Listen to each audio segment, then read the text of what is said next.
to Honorable Tajuddin, who we do have him on the line now. And he's a member of the PDP. They've spoken about what transpired in the last administration with the PDP. He's also on the floor, also a member of the House of Representatives.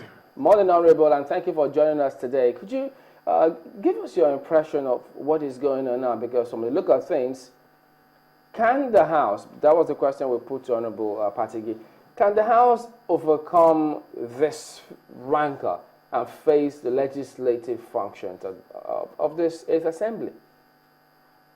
Yes. Good morning. Morning. Can you hear me? Good morning. Yes, please, go ahead. Yes, the House can overcome it. It's not insurmountable. It is natural to have challenges when you have contests. It's for both parties to show magnanimity and to understand that the intention of those who voted us into office is not for us to take the whole time struggling for who will be this and who will be that. I'm very sure the House will overcome it because the House is a House of Nigerian people. And don't forget, the House of Rep has a record, not just Nigeria, anywhere in the world, to be the most vibrant. So I'm sure we'll overcome it. Is your party silently fueling this feud between the APC on the floor of the House? Because you understand, you're throwing your weight behind one group on the floor. I didn't hear you clearly. You said my party did what? Is your party silently fueling this feud within the APC on the floor of the House now? That we did what about the feud? Are you silently fueling it? Are we silently? Yes, by throwing your weights behind a certain group and contrary to certain positions. Chamberlain, when you get to the floor of House of Representatives and the issue of who becomes the speaker, presiding officer, both speaker and deputy speaker comes up, every member on the floor has the right, the privilege to go in the direction he feels convinced is the best interest of his constituents and Nigeria as a whole. You have people from PDP who didn't vote Dogara. You have people from PDP who vote Dogara. If you zero it from that perspective of one party this way, we might not get out of this quagmire. The truth of the matter is that elections have been done, been conducted. I share with some person, I was sharing with some person, in 2011, we had this scenario close similar to this. It was believed that the preferred choice of PDP was Honorable Mulika Adeola. We got to the floor. His Excellency, now Governor of Sokoto State, Aminu Tamboa, emerged as the Speaker of House of Representatives. I don't see what is different from what happened then. What is not different is that the way it's been handled. I'm sorry, but I also think that my party showed more mastery of the game in 2011 and understand that we have to take this, swallow the bitter pill and find a way around it without rancor on the floor. At what point would you say that the party should draw the line when it comes to what they want with the leadership of the National Assembly? The party must be conscious of one fact, that the National Assembly members will always not be comfortable with anybody from outside being seen as trying to manipulate them in the one direction. No matter how good that choice is, you have to give a distance, find a way of marketing your choice in such a way that it will be seen as independent. So the party can sit down, have a preferred candidate in such a way that it will not be seen as lording, pulling on the right of other members of the National Assembly. Don't forget that the National Assembly is an assembly of different cleavages and interests, different parties. We have ABGA, we have AGROL, we have SDP, and what have you. No matter the number, the minority now is not PDP. It is minorities, not just PDP. In the moment you take away any of the other parties, you cease to have the cohesion the minorities will have. So the party, one, must have strategies in place, ABC.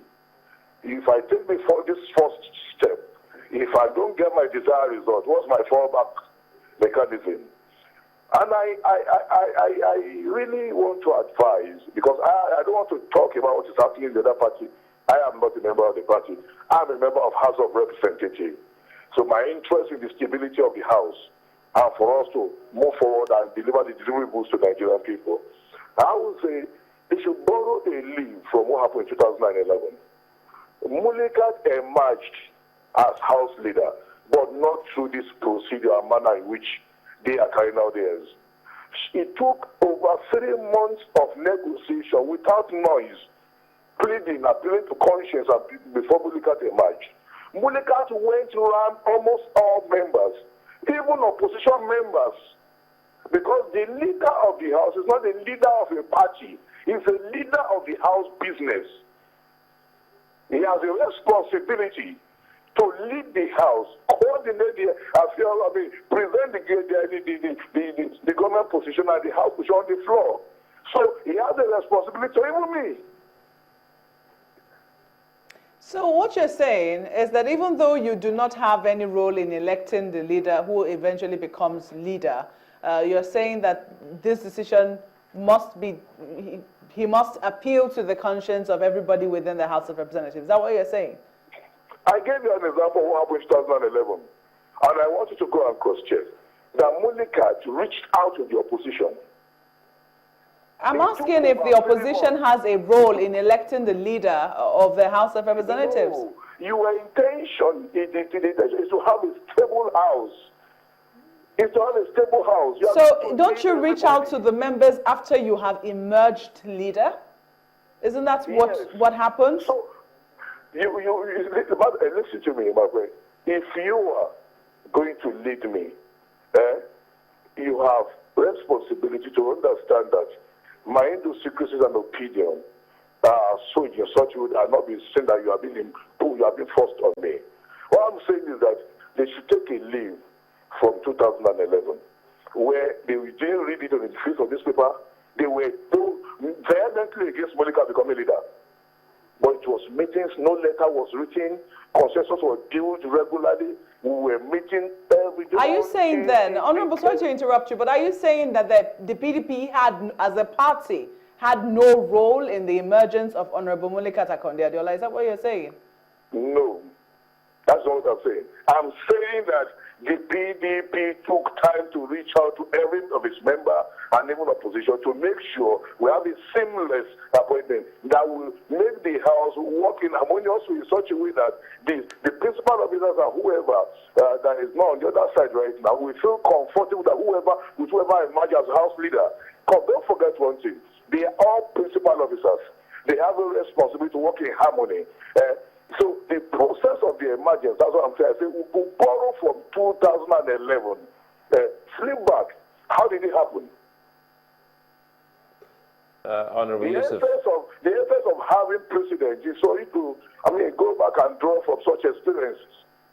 Because we're listening to another member now, sorry, Suleiman. The picture we seem to get is that, the House of Representatives had a very carefully laid down plan in terms of zoning, and that was what they followed. Not that the party had any role to play. I'm sorry? I didn't get what you said. I said the picture we seem to be getting from some other members is that the PDP then had a carefully laid down role in terms of zoning, and that was what they followed. Not that, the PDP had any role whatsoever to play in the emergence of the majority leader.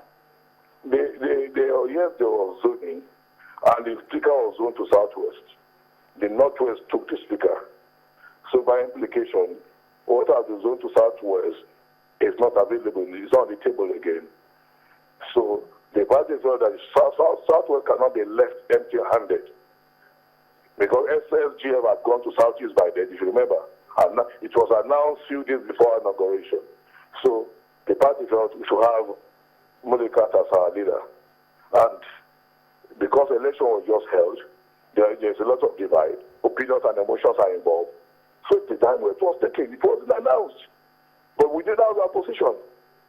And everybody was being engaged. So I'm not saying I didn't know, yes, there was zoning, but then it was not house leader that was zoned to Southwest. If you remember, in the last dispensation, apart from the house leader, the Southwest didn't get anything other than that at that level. Honorable, are you also alleging, sorry to interrupt you, but are you also alleging that, the APC doesn't seem to care what the PDP thinks in terms of the leadership of the House of Representatives? You said? Are you saying or are you implying that the PDP doesn't, I beg your pardon, the APC doesn't seem to care what the PDP thinks in the House of Representatives about the leadership? The APC is not what? That the APC doesn't care what, PDP members think of the leadership in the House of Representatives. I don't want to say that I don't want to go into that purview. I have to give them that's the ruling party now. My responsibility as a lawmaker who privileged to be in the fellow chamber here is to give every support I can give to the party in government. The reason I say this is because you said nobody was, Honorable Mulikat reached out to everybody then, across party lines. The extent she went to. I'm trying to make you understand that the extent she went into it to making sure that it's a seamless thing, that we don't have rancor. Honorable Yusuf, let's close on this very quickly.